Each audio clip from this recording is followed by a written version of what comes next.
Bom, família, então vamos nessa, né? Continuando na nossa aula, eu só interrompi para que ficasse o conteúdo bem separado, então eu dividi o contexto histórico em duas partes e agora a gente vai entrar com as partículas fundamentais, tudo bem? Então vamos lá para a nossa aula de partículas fundamentais. Então, essa é a nossa aula de partículas fundamentais. Acabamos de ver que o modelo atômico que a gente conhece hoje, né, o núcleozinho e várias eletrosferas girando ao redor desse núcleo, foi uma evolução de conhecimentos. Tá? Foram teorias que foram sendo lançadas e posteriormente aprimoradas à medida que a ciência ela foi avançando. Mas uma coisa até hoje é fato. Existem três partículas fundamentais no átomo. A física já descobriu outras? Já. Mas para nós, do ensino médio e futuramente vestibulando, não importa. As que importam são essas três, que são os prótons, os nêutrons e os elétrons. Lembrando que os prótons e os nêutrons se encontram no núcleo de um átomo. E os elétrons, eles estão aí à solta, girando ao redor desse núcleo de forma aleatória, tudo bem? Bom, aqui tem alguns dados dessas três partículas. Primeiro, a massa real. A massa real de um próton é 1,672 vezes 10 a menos 27 quilos. Algo muito, muito leve. A de um nêutron é 1,675 vezes 10 a menos 25 quilos. Pessoal, vocês conseguem perceber que mesmo sendo tão pouco a diferença, existe uma diferença entre o nêutron e o próton? Bom, isso vai acarretar quando você pegar uma tabela periódica e perceber que a quantidade da massa nem sempre vai dar um valor exato, tipo 14 unidades, ou 16, ou 18, sempre vai dar uma dízimazinha, e isso aí está nessa diferença, beleza? Bom, e a massa do elétron é 9,1 vezes 10 a menos 27, ou seja, o elétron é muito mais leve do que o próton, do que o nêutron, tá certo? A massa relativa ficou o seguinte: o próton pesa 1 unidade de massa atômica, a gente já viu isso, né, na revisão. O nêutron também pesa 1 e o elétron ele pesa 1 sobre 1836 U. Galera, o elétron ele é tão leve, que ele chega a ser desprezível. É por isso que quando a gente tem um íon, ou seja, um átomo que perde elétron, a sua massa não muda. Porque a massa de um átomo é calculada com as suas partículas do núcleo e não com os elétrons, porque o elétron é muito leve. Tudo bem? Bom, a gente precisava atribuir a carga, né? E foi calculada a carga. A carga do próton é 1,6 vezes 10 a menos 19 coulomb, tá? Unidade de medida para energia. Bom, a do nêutron, como o próprio nome dele já diz, é zero, né? Ele é nêutron. E a do elétron também é 1,6 vezes 10 a menos 19. Por isso existem átomos nêutrons na natureza, ou átomos inertes, a exemplo dos gases nobres, porque as cargas de prótons e elétrons são iguais, tá certo? Só para ficar de uma forma mais fácil de entender, as cargas relativas ficou para o próton 1 mais, é à toa quando vocês vão ver os cátions, vocês vão ver sempre carregando a carga 2 mais, 1 mais, enfim. Para nêutrons, 0 e para elétrons, 1 menos, tá certo? Bom, o núcleo e a característica do átomo. Agora a gente precisa entender como é que se caracteriza esse átomo. Uma vez que a gente já entendeu o contexto histórico, quais são as partículas que o constituem, eu preciso ensinar para vocês quais são essas características. O átomo, galera, ele vai ser dividido basicamente em duas propriedades específicas, que é o número atômico e a massa atômica, tá? Então vamos lá. Para se conhecer as principais características da constituição de um átomo, devemos identificar seu número atômico e seu número de massa, como falei para vocês. O número atômico, que é representado pela letra Z, ele vai se referir à quantidade, olha, de cargas positivas que existem no núcleo. Então, toda vez que eu estiver falando de número atômico, pessoal, vai lá na tabela e vê qual é o elemento de número atômico 18. Eu estou falando de um elemento que tem 18 prótons no seu núcleo. Tá certo? Bom, então Z, que é número atômico, ele é igual à quantidade de prótons. Exemplo, O cloro tem número atômico 17. Isso significa que o átomo de cloro possui 17 prótons no seu núcleo e, consequentemente, 17 elétrons, tá? Porque todo átomo neutro na natureza, ele tem que ter a mesma quantidade de cargas positivas e a mesma quantidade de cargas negativas. Tá certo? Bom, e o número de massa, gente, o que é? O número de massa é representado pela letra A. E o número de massa nada mais é do que uma somatória de partículas nucleares, tudo bem? Lembra que Rutherford falou que a massa do átomo está toda concentrada no núcleo? E o que é que temos no núcleo? Temos prótons e temos nêutrons, isso aí. Então, as somatórias é o seguinte: para encontrar a massa atômica, eu preciso calcular a quantidade de prótons mais a quantidade de nêutrons. Exemplo, quando eu digo para vocês que o átomo de sódio possui 11 prótons, 11 elétrons e 12 nêutrons, eu digo que seu número atômico é 11, porque ele tem 11 prótons, e a sua massa atômica será determinada da seguinte forma: 11 prótons mais 12 nêutrons é igual a 23. Logo, a massa atômica do sódio é 23 ou unidade de massa atômica. Tá certo? Bom, estamos falando de 118 elementos que existem na natureza, de partículas que se encontram em qualquer átomo, como prótons, nêutrons e elétrons, e óbvio que em algum momento, dentre esses 118 elementos, essas partículas iriam se igualar, né? Fato. Quando isso acontece, a gente vai ter 3 denominações diferentes para cada átomo. Primeiro, são os isótopos, depois vamos ter os isóbaros e também teremos os isótopos. Tudo isso depende, olha, dos valores de número atômico e de massa atômica, tá? Isótopos, vamos entender cada um deles. Galera, prefixo iso significa iguais.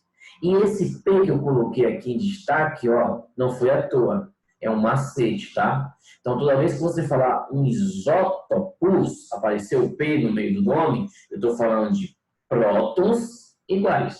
Então, isótopos, galera, são átomos que têm a mesma quantidade de prótons, ou seja, o mesmo número atômico, porém, massas e nêutrons diferentes. Olha o exemplo que eu tenho aqui, ó. Na natureza, existem 3 isótopos do elemento hidrogênio, que, por sinal, são os únicos que possuem nomes específicos para cada. Sendo eles, eu tenho o hidrogênio, o deutério e o trítio. Bom, todos eles são átomos de hidrogênio, tá certo? A nomenclatura foi dada apenas por conveniência. Mas são átomos de hidrogênio, representado pelo símbolo H. A diferença está em sua massa atômica. Olha aqui, ó. O número atômico do hidrogênio é 1. Então, aqui é 1, aqui é 1. Números atômicos iguais significa que o número de prótons são iguais. Mas o que é que está variando de um hidrogênio para o outro? A sua massa atômica. Ó, a massa atômica do hidrogênio aqui é 1. Se massa atômica é próton mais nêutron, significa dizer que ele não tem nenhum nêutron, né? Porque se ele tem um próton e a massa dele é 1, é só o próton que está lá. Só que aqui a massa atômica é 2. Então, isso quer dizer que ele tem um próton e um nêutron. Beleza? E no terceiro exemplo, eu tenho massa atômica 3. O que implica dizer que ele tem um próton, porque o número atômico dele é 1, e 2 nêutrons. Por isso que a massa dele está dando 3. Tá certo? Galera, toda vez que o número atômico for igual e a massa atômica variar, isso quer dizer que o meu átomo ele é isótopo no outro. Beleza? Isóbaros. Bom, os isóbaros é o seguinte, olha lá que eu destaquei, a letra A. Por que a letra A? Qual é o símbolo de massa atômica? Não é A? Então, iso iguais a massa atômica. Então, massas atômicas iguais. Isóbaros, pessoal, são átomos de diferente número de prótons, ou seja, precisam ser átomos diferentes, números atômicos diferentes, porém, que possuem o mesmo número de massa. Olha o exemplo que eu tenho aqui, ó. Carbono e nitrogênio, átomos diferentes, não é verdade? O carbono tem número atômico 6. O nitrogênio tem número atômico 7. Número de prótons diferentes. Porém, a massa atômica do carbono é 14. E a massa atômica do nitrogênio também é 14. Isso faz com que o carbono e o nitrogênio, em algum momento da natureza, se tornem isóbaros um do outro, com massas atômicas iguais. Ok? Bom, terceira classificação dos átomos. Átomos isótonos. Olha aqui onde destaquei. N. N te lembra o quê? Neutro. Muito bem. Iso, iguais. N de neutro, nêutrons iguais. Tá certo? Isótonos são átomos de diferente número de prótons e de massa também diferentes, porém com o mesmo número de nêutrons. Didi, eu consigo observar o átomo e de cara identificar que eles são isótomos igual com os outros? Não. Tá? Quando eu quero identificar um isótopo, eu olhei para o número atômico, vi que eles são iguais e as massas mudaram, são isótopos. Isóbaros, a massa são iguais, porém os átomos são diferentes. Isóbaros. Os isótomos não. Olha para isso aqui, galera. Bromo, boro e berílio. Tá certo? O boro, ele tem número atômico 5. O berílio tem número atômico 4. São átomos diferentes, são elementos diferentes. A massa atômica do boro é 11. A do berílio é 10. Também tem massas diferentes. Então esses átomos aí não são nada um do outro. Será? Vamos fazer o cálculo.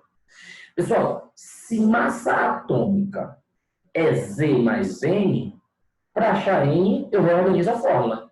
Então, N, ele é igual a massa atômica menos número atômico.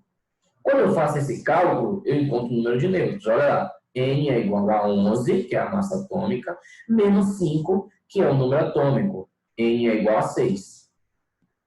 Vamos ver para o berílio. N é igual a A menos Z. N é igual a 10 menos 4. Logo, N é igual a 6. Opa!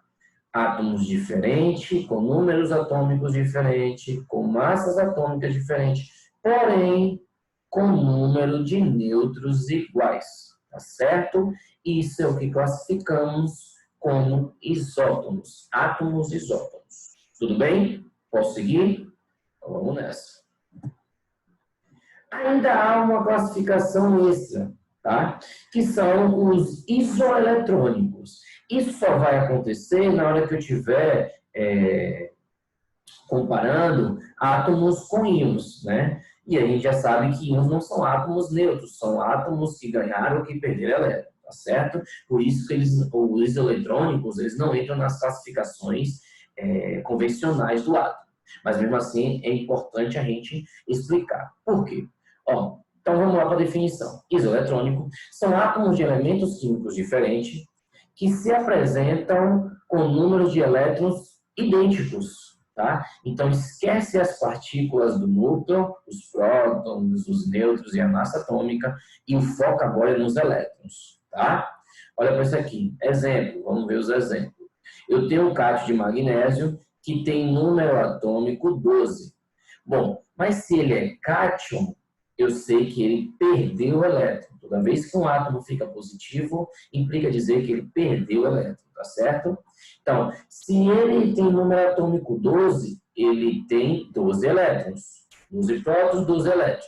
Mas perdeu 2. Logo, agora ele tem 10. E o flúor? O flúor tem número atômico 9. Isso quer dizer que ele tem 9 prótons, 9 elétrons. Mas esse flúor é um íon, ó. Ele está carregado negativamente, ele ganhou um elétron.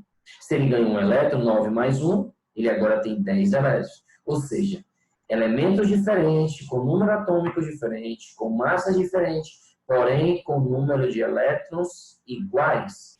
Isso configura que esses dois íons diferentes são isoeletrônicos.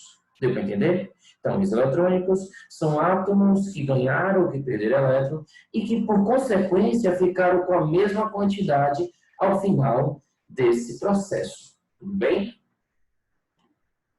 Bom, e aí tem esse mapa mental aí, né, que eu achei interessante na internet, coloquei para vocês conseguirem associar tudo que foi trabalhado até agora, tá? Então, se falando de atomística, eu preciso saber que o modelo atômico ele foi um avanço de teorias, né, começando lá com a filosofia de Demócrito e Leucipo, dando o nome átomo, né, passando por Dalton seguido para átomos, círculo de passas, Rutherford, o sistema planetário, igual com seus níveis energéticos diferentes, né? Preciso saber também que, pela simbologia, agora eu sei que um átomo, ele tem um número atômico, que vai me dizer a quantidade de prótons, e ele tem também a massa atômica, que vai me dizer a somatória desse número atômico com a quantidade de nêutrons, tá? A semelhança entre os átomos, eles podem ser isótopos, quando os prótons forem iguais, isótonos, quando os nêutrons forem iguais, isóbaros, quando as massas forem iguais, e isoeletrônico, quando a quantidade de elétrons forem iguais. Tudo bem? Pessoal, essa é a nossa primeira parte de atomística. Então, eu encerro aqui com vocês a atomística. Deu para a gente ter uma ideia do contexto histórico, deu para a gente ver como se divide as partículas fundamentais e como acontece a semelhança entre átomos. Tudo bem? Esse slide ele vai estar disponível para vocês, vocês podem baixar e ter acesso a todo esse conteúdo. Beleza, família? Um abraço a todos. Na próxima aula a gente continua falando sobre os números quânticos, tá? Valeu e fui! É isso aí.